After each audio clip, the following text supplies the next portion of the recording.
혹시 유튜브 다 그거 보셨어요? 다 못 보죠. 특히 그 소금물 양치 관련은 되게 안 좋은 얘기가 많으니까 잘 안 봐요.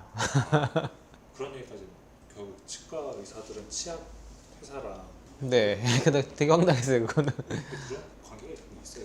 아니, 전혀 없죠. 사실 어떻게 보면은 관리가 잘 안 돼서 망가져서 오는 게 진짜 안 좋게 얘기하면 치과 경영에 도움이 되는 일이니까 이 알아서 잘 닦으세요 뭐 이렇게 말하는 게 더 어떻게 보면은 좋겠지만 사실 그건 말이 안 되는 거고, 정상적인 치과 의사라면 제가 배운 선에서는 맞는 얘기를 하는 게 맞잖아요. 제 생각은 그래요. 약간 소금을 양치하는 게 뭐 그렇게 나쁜 건 아니에요. 그게 뭐 아주 해가 되는 행동은 아니거든요. 그러니까 제가 봤을 때는 부가적으로 쓴다면 나쁠 건 없어요. 저도 가끔 해요. 항상 그런 치약과 칫솔을 가지고 다니는 게 아니니까. 예전 같은 경우에는 사우나나 이런 데를 지금은 코로나 시대라서 이용을 못하지만 이용하는 경우들이 있을 경우에는 항상 제가 치약과 칫솔을 갖고 다닐 수는 없잖아요. 그런 경우에 좀 입이 텁텁하거나 이런 경우들이 있을 때 소금이 보이면 저도 이거 그냥 손에다가 묻혀서 하긴 했었거든요.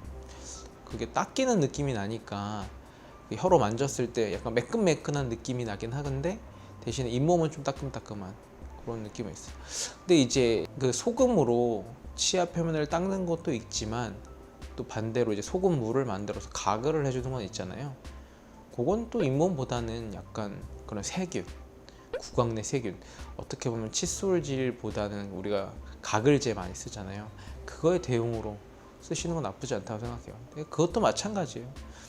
그 가글 용액의 살균력이 더 세거든요, 소금물보다는. 근데 어떻게 보면은 그건 또 공업용이고 가격이 비싸고 하는데 소금물을 만들어서 사용을 하게 되면 가격도 저렴하고 뭐 자연에서 나온 물질이니까 헹군 다음에 뱉어냈을 때 뭐 환경 보호 측면에서 좀 더 낫겠죠. 근데 기본적으로 가글제 같은 경우에는 계면활성제도 들어가 있고 방향제도 들어가 있고 여러 가지 화학약품이 들어가 있단 말이에요. 왜냐하면은 단순히 살균만 할 수는 없으니까 입안의 향도 좀 좋아야 될 거고 개운한 느낌도 줘야 될 거니까 여러 가지 화학약품이 조금은 섞여 있어요. 그러다 보니 그거를 이제 가글하고 뱉었을 때 환경적으로 봤을 때는 소금물보다는 조금 더 안 좋겠죠. 근데 어떤 여러 가지 측면 하고 나서 이제 개운한 맛이나 아니면 살균적인 측면, 그 다음에 향 같은 경우에서는 소금물보다 좀 더 우월할 거예요.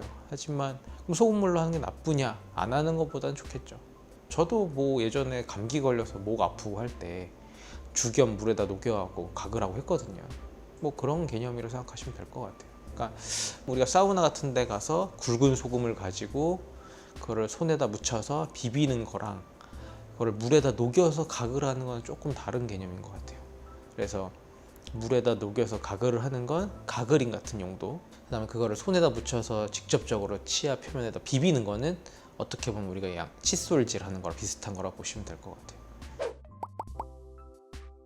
전 나쁘지는 않다고 생각은 해요. 항상 우리가 제일 문제가 되는 부분은 그거예요. 자일리톨이 처음 나왔을 때 자일리톨 것만 씹으면 우리가 이를 안 닦아도 되느냐, 이거였어요 제일 화두는. 근데 결론은 아니에요. 그러니까 뭐냐 하면은 기본적으로 베이스가 되는 양치질을 잘 하고 추가적으로 자일리톨 껌을 씹었을 때 그 자일리톨 성분이 입 안에 들어가서 구강 내 세균을 뭐 죽이는 데 좀 일조를 할 수 있다, 뭐 이런 개념인 거지.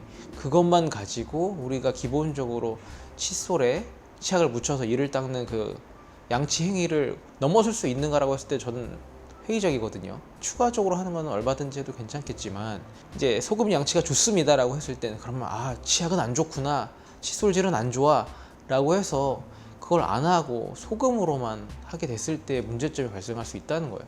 뭐 집안에서 하루에 한두 번 정도 소금으로 이를 닦아주고 하는 것 자체가 뭐 나쁜 건 없어요. 다만 저는 기본으로 치약을 칫솔에 묻혀서 하는 양치질은 기본적으로 하셔야 될 것들은 해주시고 추가적으로 해주시는 거야 언제든지 뭐 괜찮죠. 그 자체가 우리 몸에 어마어마하게 해가 되는 건 아니니까요. 근데 이제 저번에도 영상에도 말씀드렸다시피 너무 굵은 소금은 잇몸에 상처가 날 수가 있고요. 실제로 굵은 소금은 식품이 아니에요. 우리나라 어떤 분류법상으로 광물로 돼 있어요. 그건 염화나트륨 광물이에요. 그래서 소금을 관리하는 게 음식처럼 관리가 되지가 않아요. 그 무슨 뜻이냐면 소금 바닷물을 말려서 나온 결정이잖아요. 그러니까 거기에 이제 빗물도 떨어졌을 거고 미세먼지도 들어가 있는 그 상태로 그냥 굳은 거예요.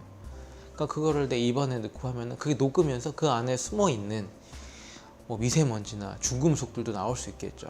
그래서 조금 더 추천드리자면 양치홍 소금 내지는 꽃소금처럼 그런 거 같은 걸로 했을 때는 불순물도 적고 하니까 조금 더 낫겠죠. 물론 이제 그런 과정 때문에 일반적인 소금보다 훨씬 비싸겠죠. 그래서 비용적으로 싸게 하려는 개념으로 생각하게 되면 많이 비싸지는 거니까 어떻게 보면 조금 이건 아니지 않나 싶을 수도 있겠지만, 정말로 나는 소금으로 양치하는 게 개운하고 좋다라고 했을 때는 일반 굵은 소금보다는 그런 소금으로 하는 게 여러 가지 측면에서 조금 더 이롭게 있다고 생각하고 있습니다. 네. 소금이라는 게 염도가 있는 물질이다 보니까 그러면서 이제 까칠까칠한 그런 연마 효과도 있는 그런 거 보시면 돼요. 그래서 우리가 소금으로 피부를 이렇게 막 비벼주면 마치 땜인 것처럼 약간은 부드러워진 효과도 있고요. 실제로 우리 목욕하는데 소금으로 이렇게 뭐죠, 각질 제거하는 그런 거 있거든요. 그런 효과라고 보시면 될 것 같아요. 일시적으로 어쨌거나 깨끗해지는 느낌, 그 다음에 피부가 좀 부들부들해지는 것처럼 잇몸도 약간 개운해지는 느낌이 있지만, 그런 느낌만 믿고 너무 소금에다가 의존하게 되면 기본적으로 치약으로 칫솔을 이용해서 닦아주는 그 행위를 안 하시게 되면 훨씬 더 나중에는 안 좋은 결과가 있을 수 있으니까, 치약을 칫솔에 묻혀서 그거를 기본으로 하고 소금을 이용해서 양치를 같이 해주는 건 전혀 나쁘지 않다고 생각을 해요. 근데 그게 주객이 바뀌어서 나는 소금으로만 이를 닦겠다 라고 했을 때는 정말 안 좋은 결과들을 많이 봤거든요.